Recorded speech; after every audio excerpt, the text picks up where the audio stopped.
Hello class, Assalamu alaikum. This is Muzaffar Kulachi and you are getting this tutorial through Muzaffar's online academy. अच्छा class, आज जो हम cover करने लगे हैं वो है लेक्चर 2। हम लोग पढ़ क्या रहे हैं? हम लोग 100 रूल्स ऑफ इंग्लिश ग्रामर पढ़ रहे हैं। ठीक है, आज लेक्चर 2 है। अच्छा, ये जो रूल्स मैं पढ़ा रहा हूँ इसका कंसेप्ट ये है कि मैं आपको जो भी टेस्ट पे क्वेश्चंस आते हैं ना उनका एक एक रूल करके समझा दूंगा। मतलब मैंने यहाँ पे एग्जांपल दे दिया, बाकी इससे मुतालिक कोई भी क्वेश्चन आएगा तो वो आप सॉल्व कर लेंगे। अब ये देखिए, ये एक रूल है। जैसे इसने कहा ही came to C me in the नून। ठीक है, अब ये यहाँ पे क्या मिस्टेक है, ये इन नहीं आएगा, यहाँ पे क्या आ जाएगा, 8 आ जाएगा। अब रूल आप ये याद कर लें कि देखें मॉर्निंग के लिए क्या होता है, मॉर्निंग के लिए यूज़ होता है इन मॉर्निंग।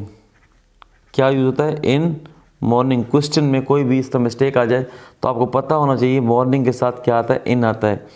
और आफ्टरनून के साथ क्या आता है, इन आता है, इन आफ्टरनून। ठीक है। अच्छा, दिस इवनिंग के साथ क्या आता है, इन इवनिंग। ठीक है। और नाइट के साथ क्या आता है, एट नाइट।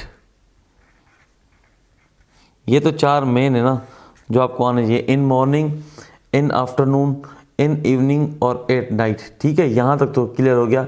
ये बच्चों वाली बात है, सबको आती है और आपकी क्लियर भी है। अब कन्फ्यूजन कहाँ पे क्रिएट होती है, नून में, कि बच्चे समझते हैं ये आफ्टरनून और नून एक, आफ्टरनून में इन आता है तो नून में भी इन आना चाहिए। नहीं, आफ्टरनून में इन आएगा और नून आ जाएगा तो फिर यहाँ पे 8 आएगा। इसी तरह मिड डे आ जाएगा, उसके साथ भी आपको 8 यूज़ करना है। 8 डे ब्रेक, और डे ब्रेक यूज़ होगा वर्ड तो वहाँ भी आपको 8 इस्तेमाल करना है। डान जो सुबह का पहर होता है उसमें भी आपको 8 इस्तेमाल करना है। तो ये जो 3 वर्ड हैं, मिड डे, डे ब्रेक, डान और नून, ये 4, इनको आप ज़रा याद कर लें, क्रेम कर लें, रट्टा लगा लें कि इनके साथ 8 आता है। बाकी ये रूल तो आपको पता है। तो ये हमारा हो गया 11वां रूल। अब मैंने आपको समझा दिया। अब क्वेश्चन में जिस तरह आएगा इसको याद करना ये आपका टास्क है, मेरा नहीं है। मैं आपको सिर्फ समझा दूंगा, बाकी आप करें। The teacher with all the boys were there. यहाँ पे वर नहीं आएगा, यहाँ पे वॉज आएगा। रीज़न ये है कि जो ये वर्ब है ये अकॉर्डिंग टू दिस सब्जेक्ट आएगा। यहाँ पे कुछ भी है उसको आपने नहीं देखना। आपने देखना यहाँ पे क्या है। यहाँ अगर टीचर्स होता तो फिर यहाँ पे वर लगाते, टीचर है तो यहाँ पे वाज लगेगा। ये सेकंड रूल है कि ये इस सेंस में जुमला आएगा तो ये पूरे आगे वाले जुमले को आपने देखना नहीं। हालांकि यहाँ पे बॉयज़ लिखा हुआ है ना, कंफ्यूज करने के लिए। बॉयज़ है तो बच्चे कहेंगे वर्ब ठीक लिखा हुआ है, नहीं, ये विथ ऑल द बॉयज़, इस पूरे को आप भूल जाएं। जो सब्जेक्ट होगा उसके मुताबिक आपको यहाँ पे वर्ब यूज़ करना है। ठीक है, तीसरे पे आ जाते हैं। आपको पता होना चाहिए कि ये जो होता है ना इसको बोलते हैं हम टेक क्वेश्चन। नहीं, टेक क्वेश्चन तो वो होता है जो आखिर में आप सवाल पूछते हो। इस तरह कोई जुमला होगा, जैसे आप बोलते हो, मिसाल के तौर पर मैं आपको लिख के दिखाता हूँ, 1 मिनट सिर्फ। अब आप बोलते हो, मिसाल तौर पर जुमला है, आप बोलते हो रूमी स्मोक्स इन मॉर्निंग। अब रूमी स्मोक्स इन मॉर्निंग, अब यहाँ पे हम कहेंगे डजेंट ही। अब ये जो डजेंट ही, हमने कहा Rumi smokes in the morning, अब यहाँ पे हमने कहा डजेंट ही। अब इसको हम बोलते हैं टेक क्वेश्चन। क्या बोलते हैं? Take question. टेक क्वेश्चन का वैसे तो हम पूरा टॉपिक भी पढ़ेंगे, मगर यहाँ पे मैं समझा दूँ टेक क्वेश्चन होता क्या है। यहाँ पे आपने पूरी स्टेटमेंट दे दी और आखिर में सवाल पूछा। ठीक है, यहाँ फुल स्टॉप देके डजेंट ही, तो यहाँ पे आपने सवाल पूछा। ये जो सवाल वाला हिस्सा होता है इसको बोलते हैं टेक क्वेश्चन। ठीक है, अब इस टेक क्वेश्चन का रूल यहाँ पे इस तरह होता है कि अगर ये पॉजिटिव जुमला है तो यहाँ पे मैंने ये इंट्रोगेटिव नेगेटिव कर दिया ना, डजेंट ही, नॉट भी लगाया। अगर यहाँ पे होता Rumi does not smoke in the morning तो यहाँ पे मैंने लगाना था डज ही। मतलब नॉट जो है, नॉट वो यहाँ इस तरफ आएगा, यहाँ इस तरफ आएगा, दोनों तरफ नॉट नहीं आ सकता। ठीक है, Rumi smokes in the morning, ये सिंपल स्ट्रेट एक हमारा अफर्मेटिव सेंटेंस है। ठीक है, तो यहाँ पे हमने फिर नॉट लगा दिया, डजेंट ही, नॉट भी लगाया। सही है। अगर यहाँ पे स्टेटमेंट में नॉट लगा होता Rumi does not smoke in the morning तो फिर क्या होगा, ये इन द मॉर्निंग होता है, इन द मॉर्निंग, तो यहाँ पे फिर हम लगाते हैं डज ही। तो ये टेक क्वेश्चन वाली बात आपको समझ में आ गई। नॉट मतलब यहाँ पे आएगा, यहाँ पे आएगा। अब इस जुमले पे आ जाते हैं, do you smoke, yes I do. तो ये जुमला ठीक है, डू यू स्मोक ठीक है, येस आई डू, तो ये जुमला ठीक होगा या गलत, इसको आप करके देखें पहले। ये जुमला बिल्कुल ठीक है, येस आई डू, इसने बिल्कुल ठीक है, do you smoke, yes I do. या अगर यहाँ पर नो लगाता, नो आई डोंट, ठीक है, ये भी ठीक हो जाता। अगर बोलता यस आई डोंट, तो ये यहाँ पे गलत हो जाता। पॉइंट ये है कि यस कहेगा तो यहाँ पे भी हाँ करनी है, नो कहेगा तो यहाँ पे भी ना करनी है, ये दोनों जुमले ठीक हो जाएंगे। सही है, किसी बात को अब यस करते हो तो आगे भी आपने यस वाला सेंटेंस ही लिखना होता है, नेगेटिव नहीं डालना होता। नो करते हैं तो फिर आगे आपने डोंट लिखना होता है। ठीक है, ये जो तीसरा वाला मैंने बताया ये गलत है, ये रूल आप समझ लें। आगे चलते हैं, एक मिनट। अच्छा जी, अब ये पॉइंट है, I remain your affectionate brother. यहाँ पे योर्स नहीं आएगा, क्या आएगा, योर आएगा। पॉइंट ये समझ लें, पॉइंट ये है जो आप एप्लीकेशन में लिखते हैं ना, योर्स ओबीडियंटली, ये बिल्कुल ठीक है। एक तो आपने ये समझना है, यहाँ पे आपको एपोस्ट्रॉफी नहीं डालनी होती, ठीक है, ये एपोस्ट्रॉफी कुछ नहीं डालना होता आपको, डायरेक्टली आपको लिखना होता है योर्स ओबीडियंटली, ये करेक्ट होता है। यहाँ पे बच्चे एपोस्ट्रॉफी डालते हैं, या आपको क्वेश्चन में वो दे देंगे यहाँ पे एपोस्ट्रॉफी डली होगी तो वो गलत है, एपोस्ट्रॉफी यहाँ पे नहीं आनी चाहिए। ठीक है, पॉसेसिव प्रोनाउन है, योर्स ओबीडियंटली आना चाहिए। ठीक है, यहाँ फिर होगा योर ओबीडियंट स्टूडेंट। ठीक है, तो ये जुमला भी आपका ठीक हो जाएगा, योर ओबीडियंट स्टूडेंट, तो ये भी ठीक है और योर्स ओबीडियंटली भी ठीक है। अब अगर हम इसने क्या लिखा है, योर्स अफेक्शनेट ब्रदर, तो योर्स अफेक्शनेटली करता तो ठीक हो जाता। अगर इसने लिखा है योर अफेक्शनेट ब्रदर, तो यहाँ पे एस नहीं आनी चाहिए थी। सही है, तो आप रूल याद करें, बाकी आप क्वेश्चन जिस तरह आएगा आप कर लेंगे। आप रूल ये याद करें कि योर्स ओबीडियंटली होता है, योर ओबीडियंट स्टूडेंट होता है। ये दोनों जुमले आप जो है आप सेंटेंस जो है ये आप अपने जहन में रख लें, तो ये किसी तरह भी चेंज करके आपको देखा आप समझ जाएंगे कि योर्स लगा हुआ है तो यहाँ पे अफेक्शनेटली आना चाहिए था, तो अफेक्शनेट ब्रदर क्यों दिया है। अगर अफेक्शनेट ब्रदर दिया तो फिर यहाँ पे योर आना चाहिए। ठीक है, आगे चलते हैं। He is more cleverer than I, इसमें गलती कौन सी है, इसमें गलती ये वाली है, मोर नहीं आएगा क्योंकि क्लेवरर जो है खुद कंपैरेटिव डिग्री है।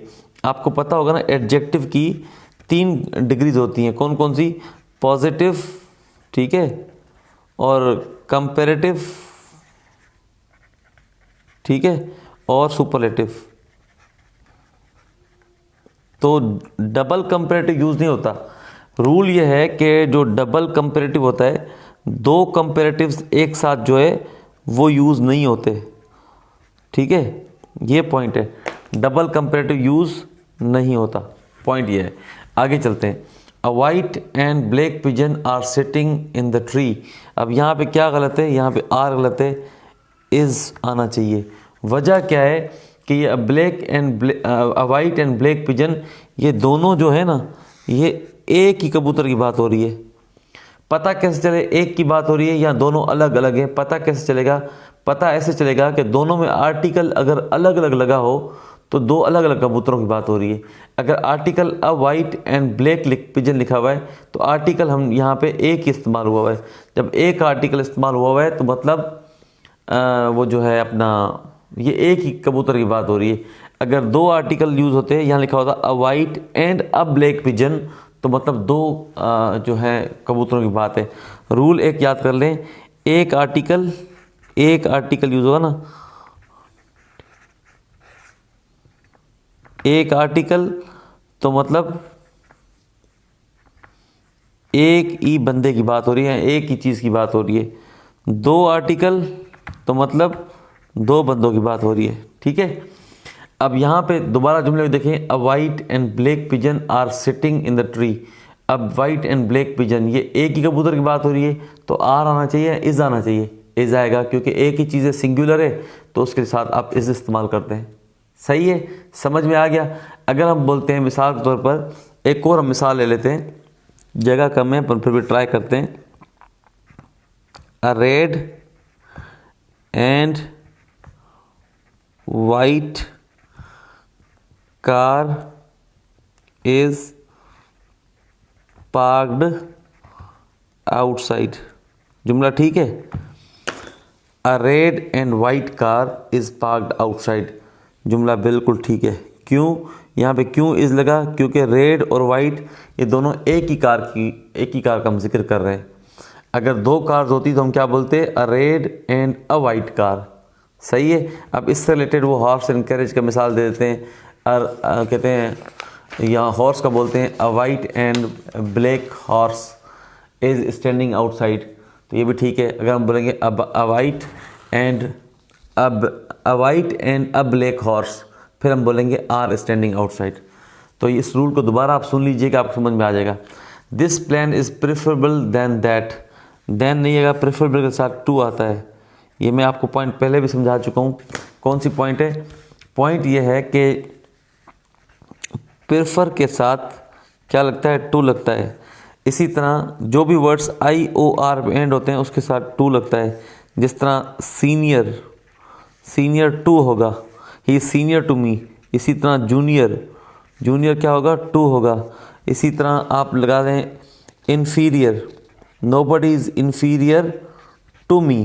कंपैरिजन के लिए आपको पता होना चाहिए, जब आप किसी को कंपेयर करते हैं किसी के साथ तो आप देन लगाते हैं। मिसाल के तौर पर आप बोलते हैं मिस्टर अहद, आप बोलते हैं John is taller than me. ये जुमला ठीक है, बिल्कुल ठीक है। John is taller than me, ये देन लगा हुआ है, ठीक है। कंपैरिजन के लिए इस्तेमाल ही देन होता है, आपको पता होना चाहिए। मगर उसमें एक एक्सेप्शन है जो आपको याद करनी होगी। वो कौन सी है? आई ओ आर पे जो भी जुमले एंड होंगे, वर्ड से एंड होंगे, उसके साथ देन नहीं आएगा बल्कि टू आएगा। Senior, junior, inferior and superior, इन सब के साथ आपको क्या लगाना है? इन सब के साथ आपको लगाना है टू। सही हो गया। इसी तरह प्रेफर के साथ भी टू लगता है। आगे चलते हैं। He, you and I are called for meeting. आपको पता होना चाहिए कि आपने फर्स्ट पर्सन और आपने सेकंड पर्सन और आपने थर्ड पर्सन पढ़े होंगे, ठीक है। नहीं पढ़े तो यहाँ पे सुन ले। फर्स्ट पर्सन कौन से होते हैं? आई और वी, सेकंड पर्सन यू और थर्ड पर्सन ही, शी और बाकी सारे, ठीक है, एट्सेट्रा, ठीक है। पॉइंट समझाने की ये है कि आपको पहले तो ये पता होना चाहिए, प्रोनाउन में ये आपने पढ़े होंगे या आगे भी आप पढ़ेंगे तो ये पता होना चाहिए फर्स्ट पर्सन कौन से हैं, सेकंड कौन से, थर्ड कौन से। रूल ये है कि जब भी जुमले में तीनों इकट्ठे आएंगे तो सबसे पहले आएगा सेकंड पर्सन, फिर आएगा थर्ड पर्सन और फिर आएगा फर्स्ट पर्सन। ये रूल है, ठीक है। तो यहाँ पे क्या आना चाहिए? सेकंड पर्सन कौन सा है? You, he and I are called for meeting. ये जुमला आपका ठीक हो जाएगा। सही है, ये जुमला आपका ठीक है। You, he and I are called for meeting. Rule ये है, ये रूल याद करें। बाकी चीज़ें आप इग्नोर भी कर सकते हैं मगर रूल आपको याद होना चाहिए कि जब भी जुमले में आएंगे तो ये रूल है, तो ये रूल आपको फॉलो करना पड़ेगा। कौन सा? सेकंड पर्सन पहले, उसके बाद थर्ड पर्सन, उसके बाद फर्स्ट पर्सन। जुमले में सेकंड है ही नहीं, फिर क्या करेंगे? फिर आप थर्ड को रखेंगे और फिर फर्स्ट को रखेंगे। सही है, ये रूल समझ में आ गया। मगर अब यहाँ पे एक्सेप्शन है। एक एक्सेप्शन कौन सी है? एक्सेप्शन ये है कि आप लोगों को जब गलती की बात हो, किसी गलत काम का जिक्र हो या गलती हो, उसमें आए जो है आप अपने आप को जो है वो सबसे पहले फर्स्ट पे रखेंगे। नॉर्मली रूल ये है सेकंड पर्सन आता है, फिर थर्ड और फिर फर्स्ट। मगर कोई गलती हो, कोई ब्लंडर हो, कोई मिस्टेक हो, कोई जुर्म हो, कोई भी चीज़ होगी, उसमें आए जो है अपने आप को आप पहले रखेंगे, फिर सेकंड और फिर थर्ड। समझ आ गई? अब इसमें है he, you and I are called for meeting. इसमें किसी गुनाह की बात तो नहीं है ना, किसी गलती की बात तो नहीं है। आपको बुलाया जा रहा है मीटिंग के लिए, तो इसमें आप ये वाला फार्मूला लगाएंगे, second, third and then first. सही है, आगे चलते हैं।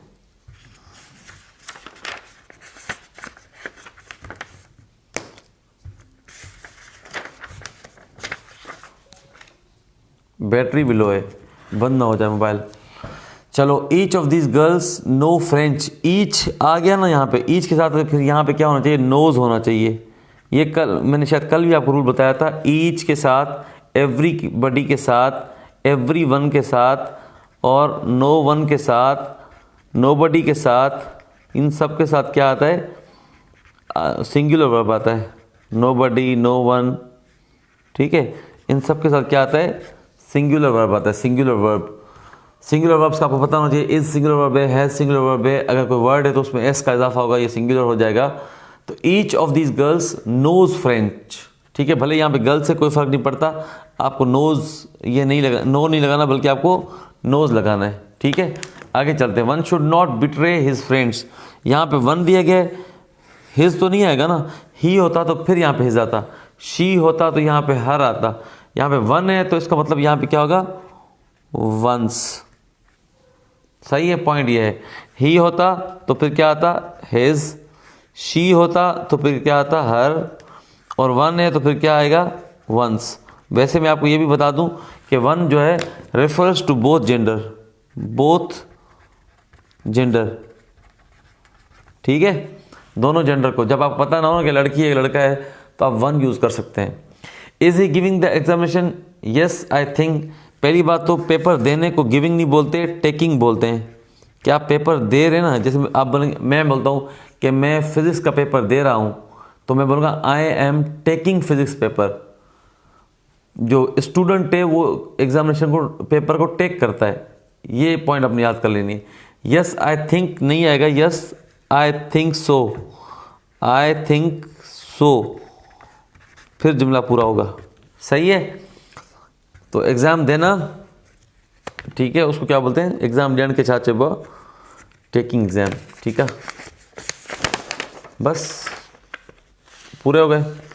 चलो जी, ठीक है। ये सेकंड लेक्चर आपको पूरा हो गया और मैं वर्कशीट बना लूँ सेकंड लेक्चर की, मैं आपको भेजता हूँ, वो आप सॉल्व करें सारे। और इंशाल्लाह फिर कल मिलते हैं थर्ड लेक्चर के साथ। अल्लाह हाफिज़।